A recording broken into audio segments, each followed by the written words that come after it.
Alright, welcome. I'm going to talk about this article in this video called How 르세라핌 and Zeus Showed Us How to Overcome Unfair Hate 1 year after Minijin's profanity-laced press conference, written by journalist Lee Hae-yoon under 조선경제, Joseon Economy. And I think it's part of the series called 여기 힙해, Here's a Real Cool. And this writer writes about a lot of different themes and topics, not just K-pop.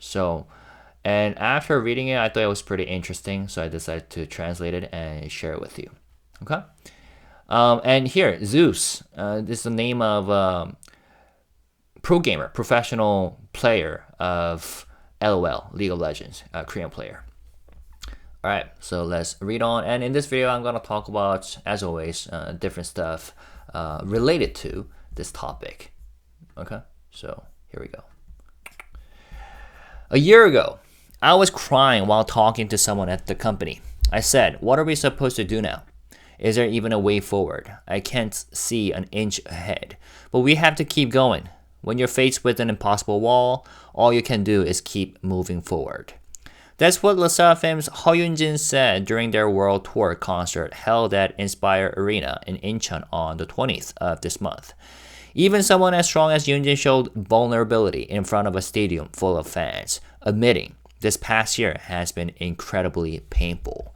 And yes, that's what she said, and I made a video. I edited their... So, on the second day of their Incheon concert, they read aloud handwritten letters they have written for their fans, right? And Yoonjin and Sakura's letters were notably quite long. And let me briefly play that.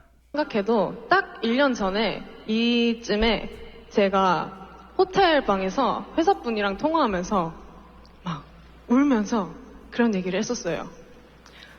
우리 앞으로 어떻게 해요? 앞이 있긴 할까요? 우린 앞으로 어떻게 해야 될까요? 뭐가 가짜고 뭐가 진짜인지 모르겠어요. 이런 얘기를 했었거든요. 정말 한치 앞이 보이지 않았거든요. 근데 어떻게 해요? 해야죠. 그쵸? 넘을 수 없는 벽과 마주했을 때 나아가야 하는 방향은 여전하더라고요. 그냥 계속 앞으로 나아가고 계속 노력하는 수밖에 없어요. All you can do is keep moving forward and keep trying harder. That's what Yoonjin said. And then, yeah, even she decided to be really honest and openly vulnerable in front of her fans, especially because she trusts FEARNOTs, you know. April 25th last year was the day Minijin, former CEO of Adore, held her infamous profanity-filled press conference. She had come forward to explain the allegations HYBE was raising against her. In doing so, she said things like 르세라핌 had a weird debut and they were positioned as if they were the sole beneficiaries of HYBE's push. That day, what started as Bang Seok versus Minijin quickly escalated into NewJeans versus 르세라핌 plus eyelids. It was an unprecedented moment. The head of a company publicly attacking one of their own, publicly attacking other groups. And very infamously, Minijin mentioned the names of Kim Chae-won and Sakura, two members of 르세라핌, specifically, multiple times throughout her press conference. And yes, she also mentioned eyelid. The reason 르세라핌 caught criticism back then was because they debuted before NewJeans.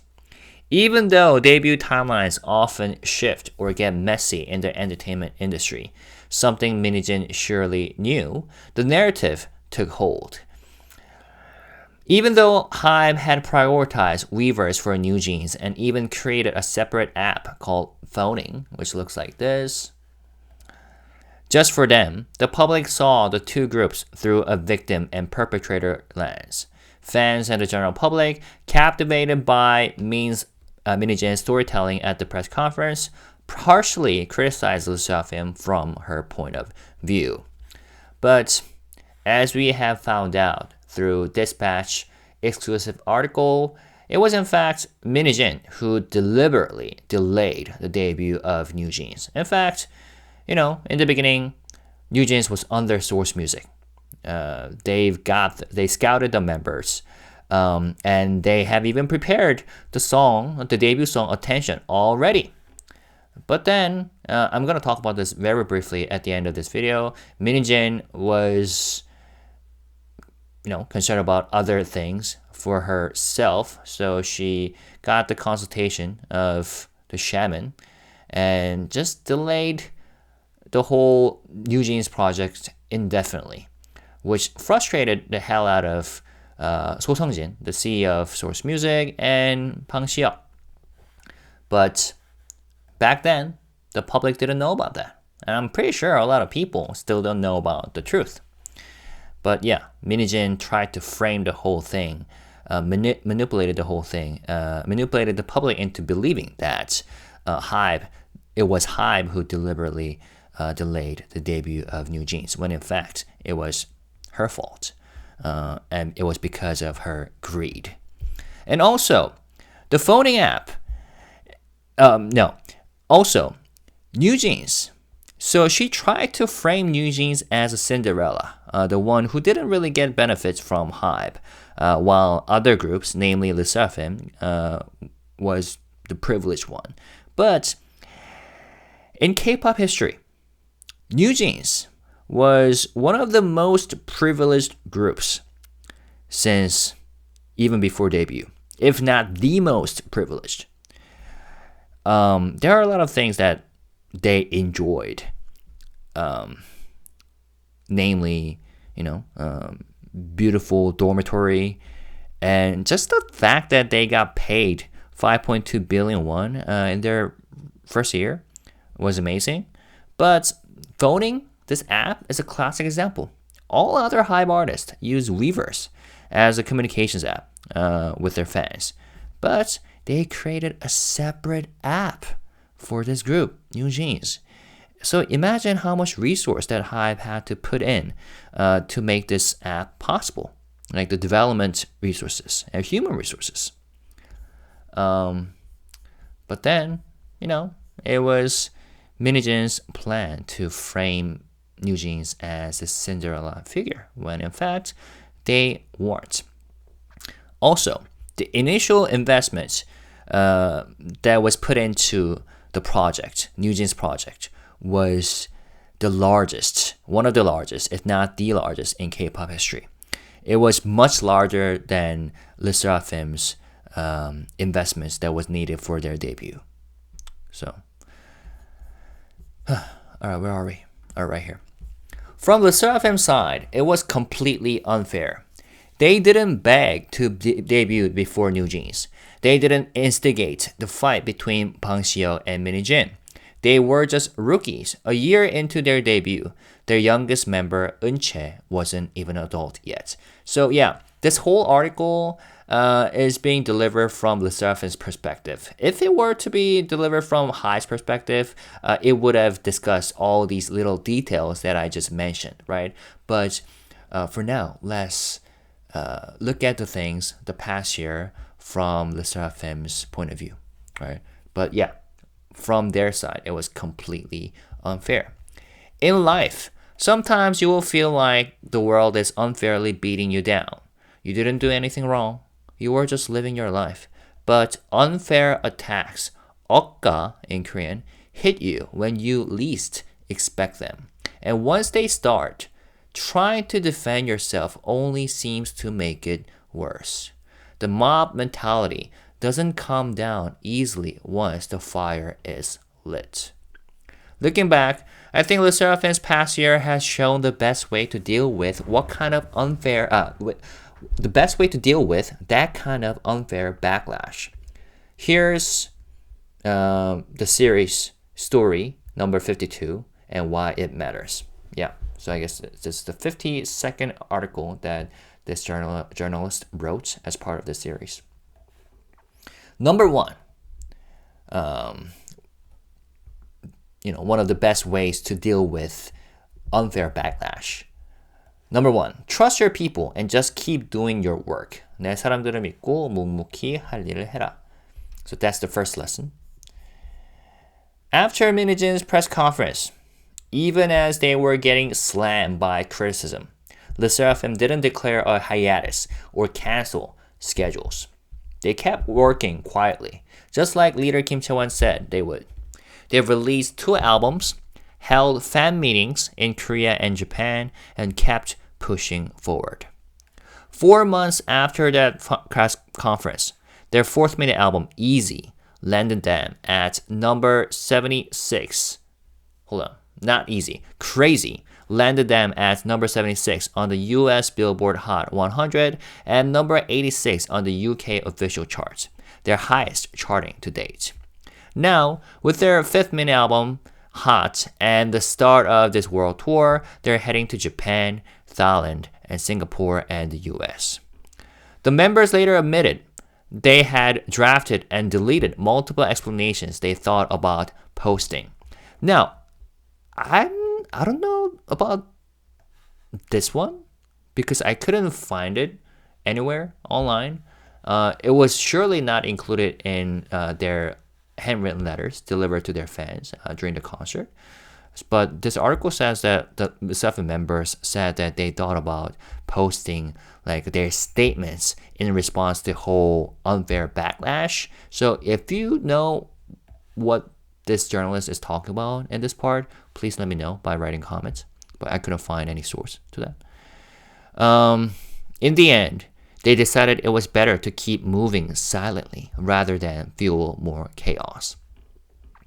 Chae-won said, the leader, "I'm so grateful you stay with us as FEARNOTs. Now, no matter what happens, I'm confident that if we have you and each other, we can overcome anything." Yoonjin added, "It was painful, but giving up felt even more unfair. So I held on for a year, thinking I needed to protect the people who love us." Eunchae said, "Knowing how beautiful it is to have people stand by you when things are tough, I'll do my best even if I'm not perfect."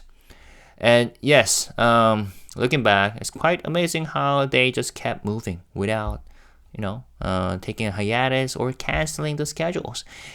But there was one thing that Source Music did in response to the, all the hate trains that they had to go through. That was closing the comment sections on 르세라핌's official YouTube channels and also individual members' Instagram accounts, because the amount of hate comments that they were receiving was ridiculous, right? So they shut down the comment section, but then they reopened later in the year 2024 when it comes to the YouTube channel, but they only opened the comment sections for their Instagram accounts, individual members' Instagram accounts recently, right after their Incheon concert, which we'll talk about when we read this particular article in a minute. All right. And number 2, accept fair criticism and get better. Accept valid criticism and level up. So that's the second lesson.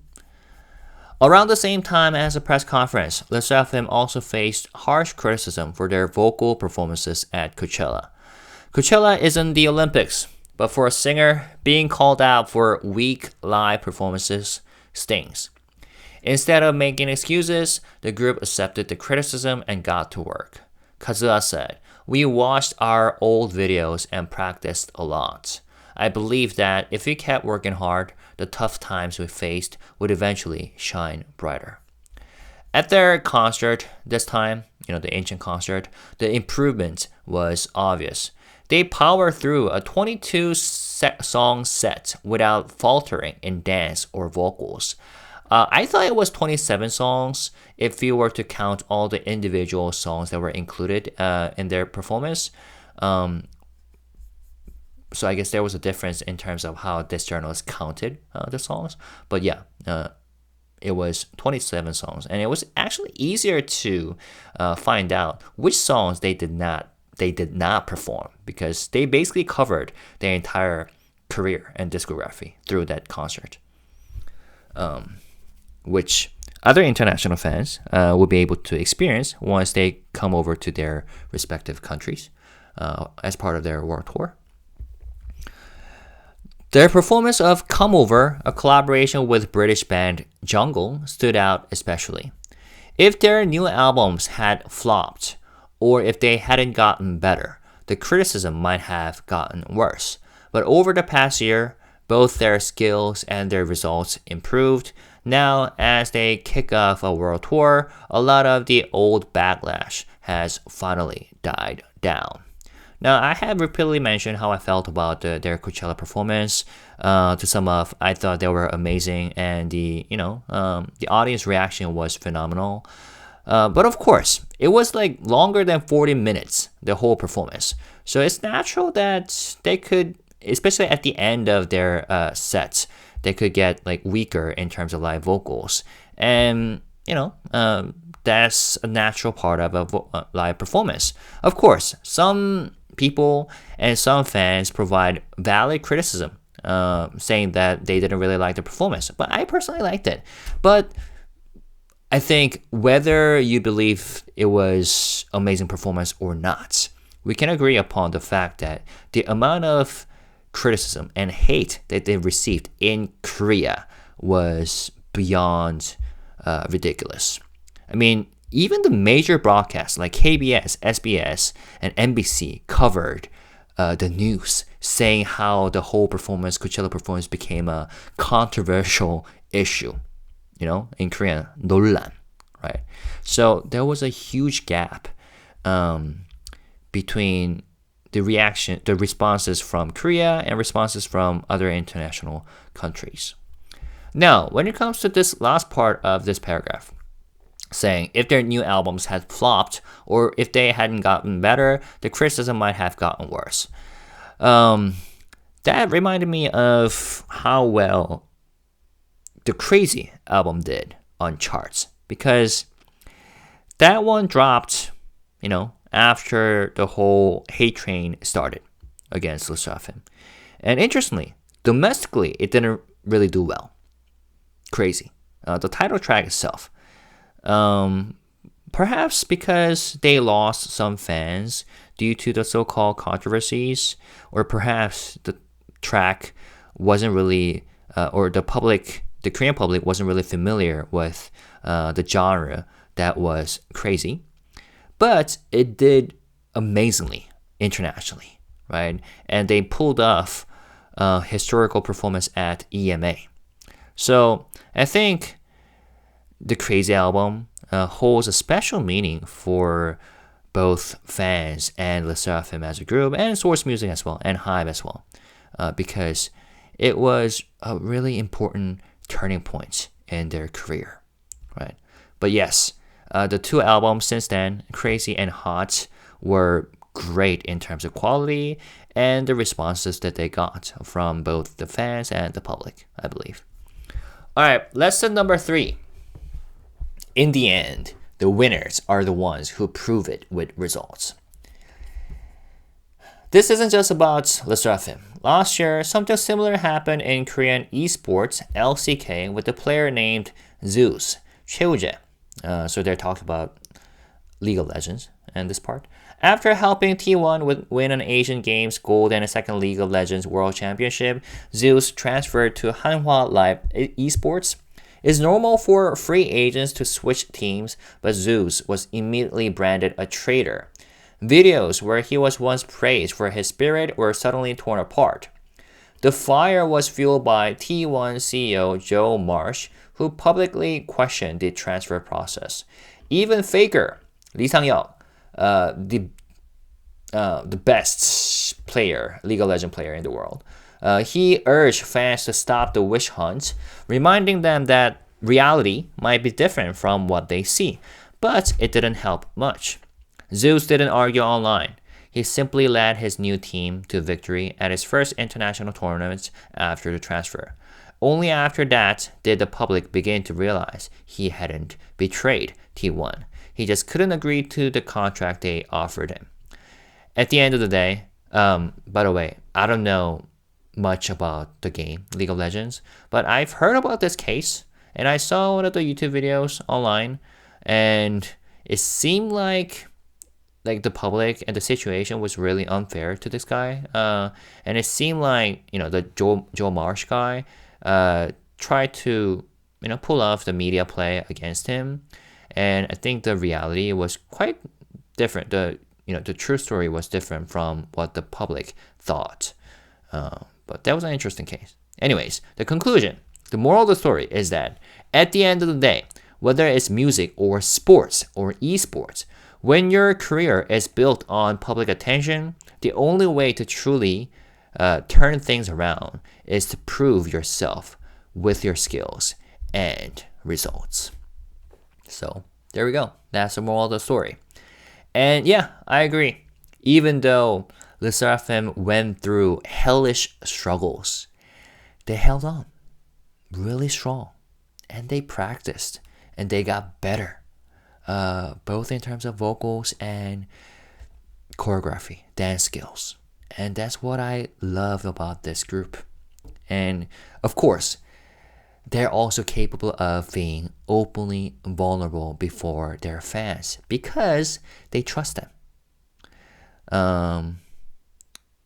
So I think the second day of the Incheon concert was really meaningful for both 르세라핌 and the fans. All right, now we talked about that, and yeah, this was Hyunjin reading her letter for their fans. It was really heartbreakingly beautiful, or beautifully heartbreaking. What about this article?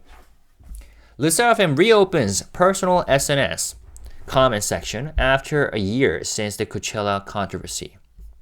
르세라핌 has reopened their personal SNS comment sections for the first time in about a year, resuming direct communication with fans. Yeah, I briefly touched upon that a few minutes ago, right? The group recently met their fandom, FEARNOTs, at the 2025 르세라핌 tour Easy Crazy Hot in Incheon, held at Inspire Arena on April 19 to 20. The two-day event was also streamed online via the global fan platform Weverse, connecting fans across 62 countries. During the concert, 르세라핌 shared a heartfelt message. We have learned just how beautiful and special it is to have people who lift each other up in both hard and happy times.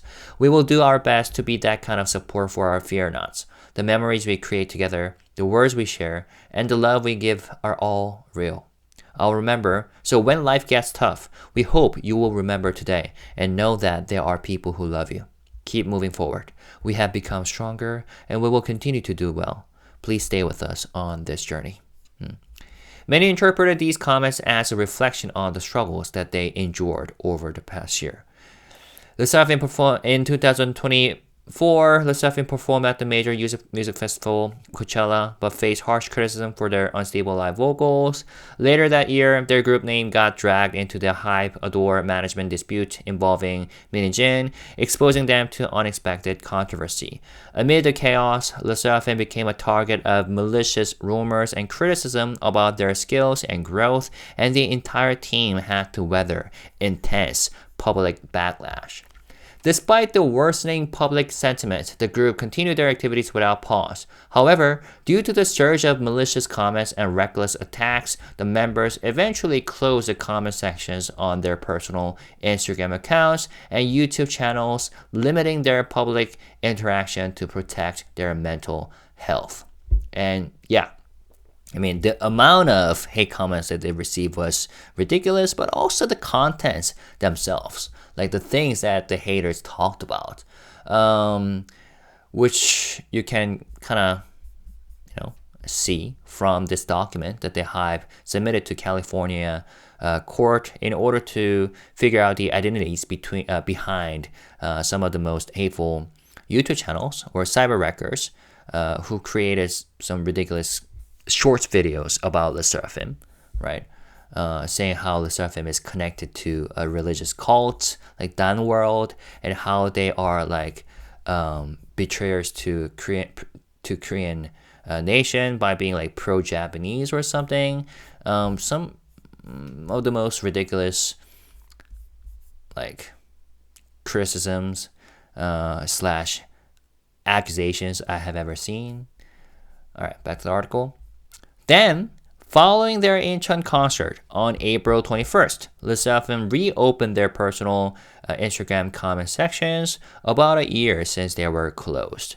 Given that the group had been enduring psychological distress for a long time, the decision to reopen their comments along with their candid messages to fans carries a lot of weight. I fully agree. Fans warmly welcomed their return, leaving messages like, "So happy we can talk with you again. We're always cheering you on. Love seeing how much stronger you have become."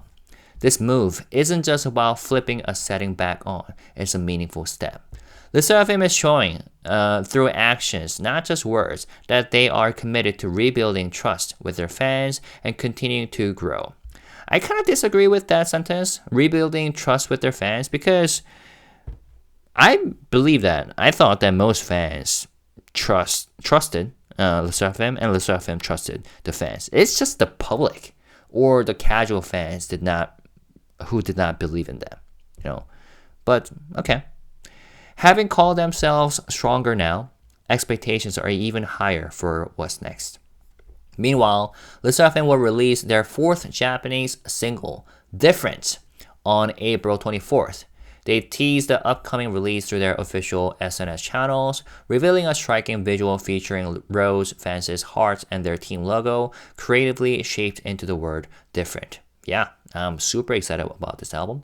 Before the new single drops, they will meet fans in Japan through the 2025 르세라핌 tour, Easy Crazy Hot in Japan.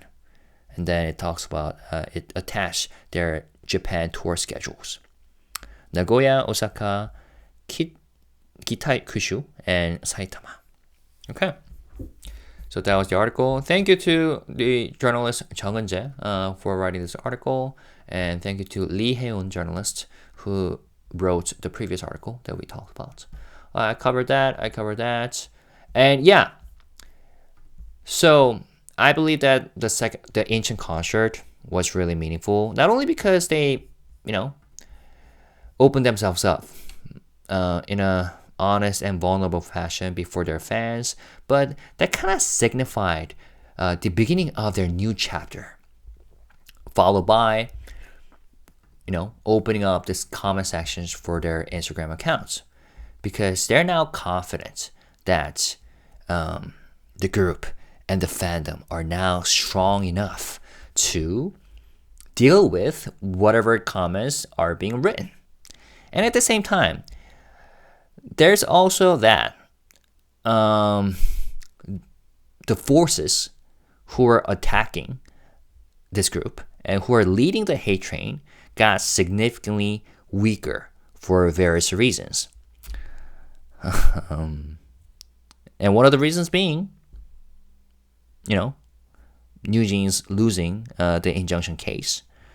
Because, I don't have any statistical evidence, but a lot of the haters, for some reason, were fans of New Jeans.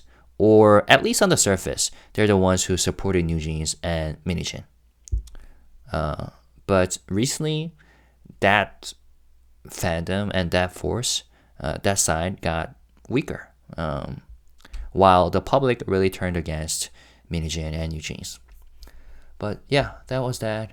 And also, 르세라핌 member accounts, I Am 르세라핌, has been active recently in terms of sharing funny stuff and communications with their fans. So glad to see that going on.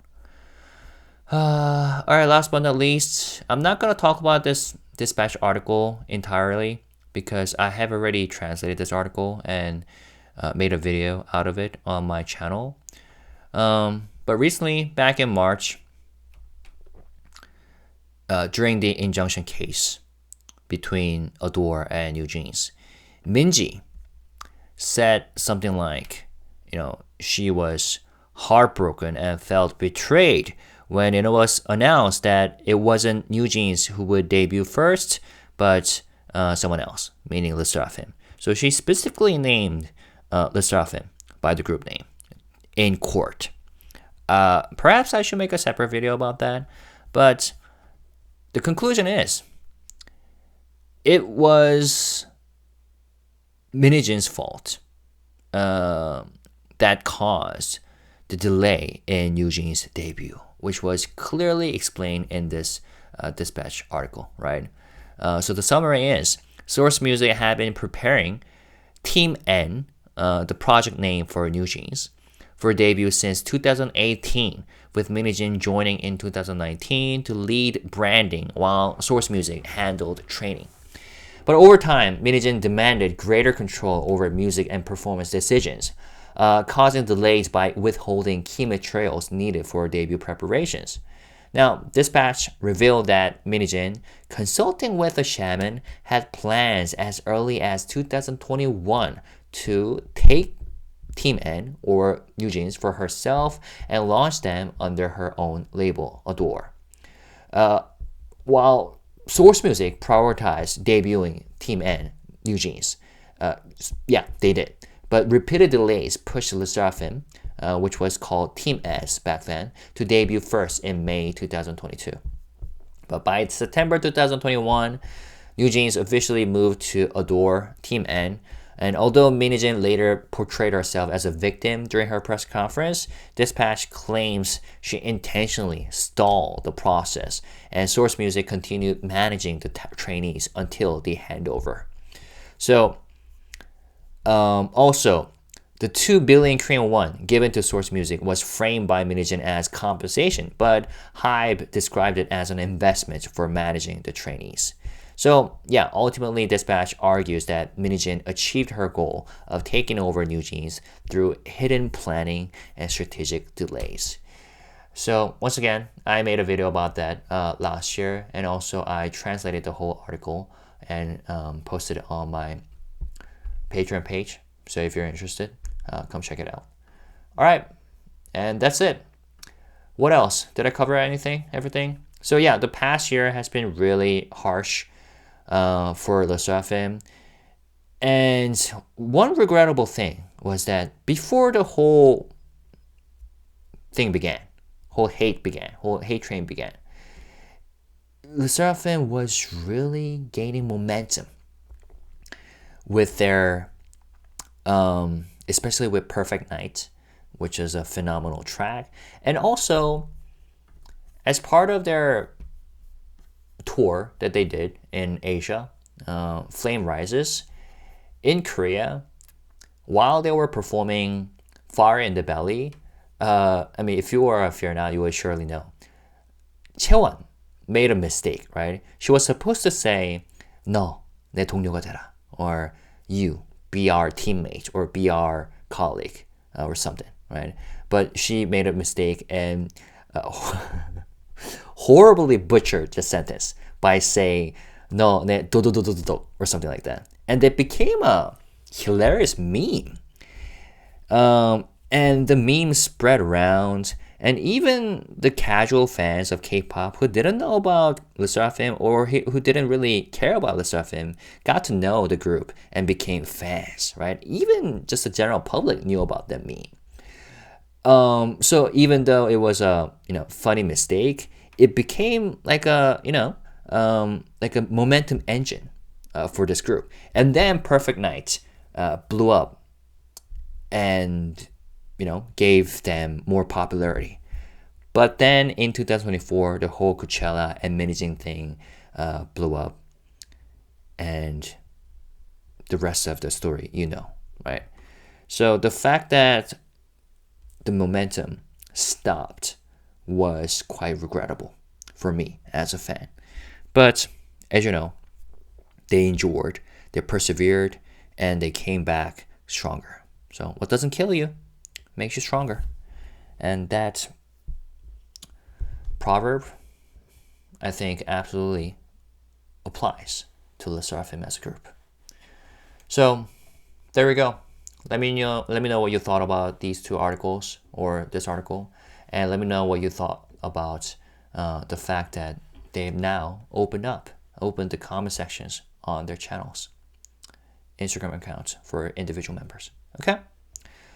See you guys later. And as always, let's stay positive, respectful, and classy when we write comments and communicate with each other in the comment section. Peace and love. Bye-bye.